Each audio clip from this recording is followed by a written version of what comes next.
Welcome, welcome, welcome. Hello, I'm your host, Mrs. M. And if you haven't, make sure you click the link below.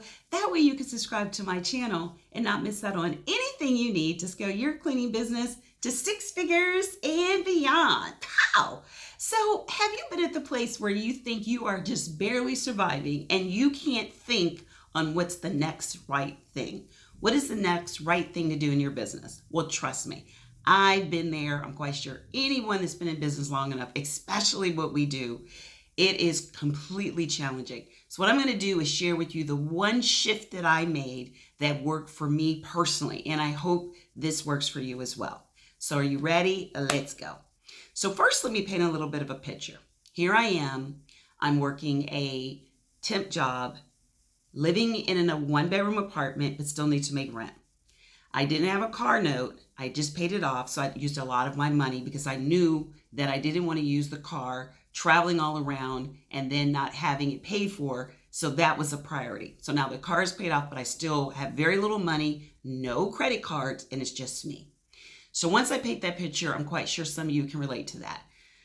I didn't want to go back to my full-time job. I was working temp a couple of days a week and looking at getting this business off the ground. And I had maybe one or two accounts, but not a lot to sustain what I needed, which was buy equipment, make sure that I, had my own personal stuff covered. So it was quite a bit. So what I would do is I would do marketing, phone calls, actually making cold calls during the day. And I had this particular day was a Tuesday. I did Tuesday, Wednesday, Thursday. I had just enough money, kind of set aside for food and things like that. But I knew I had to get ready to pay my rent in the next, I think it was like that next Tuesday, and this was like that Tuesday. So it was about a week. So here I am. Mine is cloudy, tired because I'm doing the marketing. I'm doing the cleaning at night. I'm making sure I get up and do the marketing during the day. So I'm kind of exhausted physically and mentally. Not a lot of support because everyone's going to a job and they're looking at me like, what's wrong with you? Why don't you just want to do a regular 9 to 5? Didn't want to do that. So I said, okay, I've got to make this work. I am going to make this work. I'm giving myself this this pep talk. I'm going to make it work and make it work. Okay. Tuesday, I make 200 phone calls. Nothing. Took me 4 hours. I get back up on Wednesday. This is going to work because it had worked before. Wednesday, I do the same thing. I have my script, my water, same time frame, about 9:30. I start calling. I made about 150 phone calls, nothing. I come back, I make 225 phone calls, nothing. About 4.5 hours. Now I'm getting a little tired. My throat, you're doing all that talking and people are hanging up, not even letting me be able to get it out. Bam, bam. I mean, I'm not even, hi, boom. They don't want to hear anything I have to say, which is usually, that was not normal. Normally they would let you get your little spill out, but no one was listening. I've already got someone. We're not interested. Some would just hang up and you start to take it personal. Like, wow, this feels like really personal. Okay.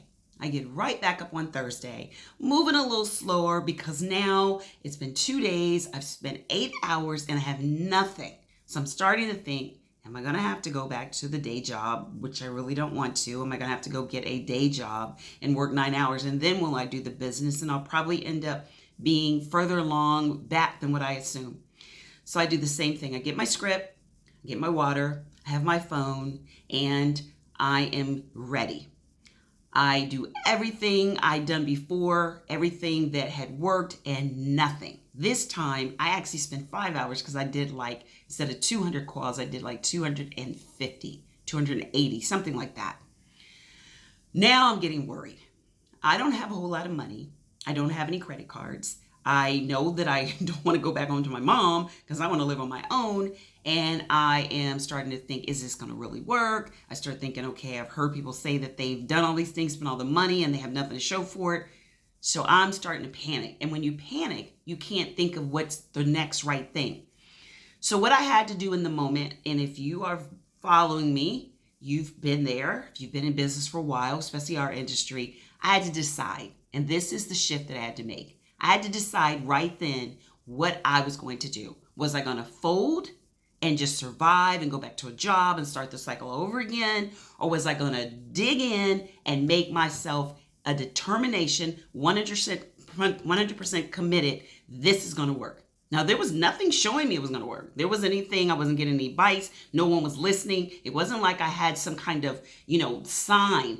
It was all built on, I have decided that this is going to work.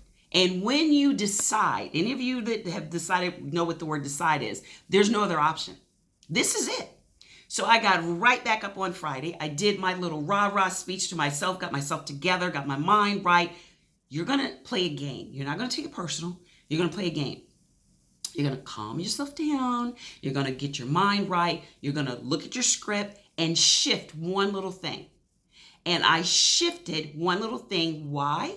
Because I didn't give up. Had I said, I don't know why I'm doing this, it's not going to work. If I sit down here and make all these phone calls, all the people are going to say no because they've shown me that. If I had had that thought, I wouldn't be where I am now. Because when I called 100 people, nothing happened. I called 200 people, nothing happened. I called 300 people, and that's when it changed. On that 280th or 90th phone call, I called La Petite Daycare. I can remember it like it were yesterday. And when I called La Petite Daycare, the director got on the phone because she didn't answer it. And I said my spiel, the one, remember that I shifted. I started changing a couple of things in what I said. And that shift in the way I thought about it changed my attitude, which changed how I was able to present what I was doing. And when I did that shift, the lady said, I would love for you to come and do a walkthrough. I had called all the other La Petites, and there were a lot of them in that area, and everyone said, no, we're happy, no, we're happy, no, we're happy, hung up. This lady, who happened to be the director of all of them, said yes.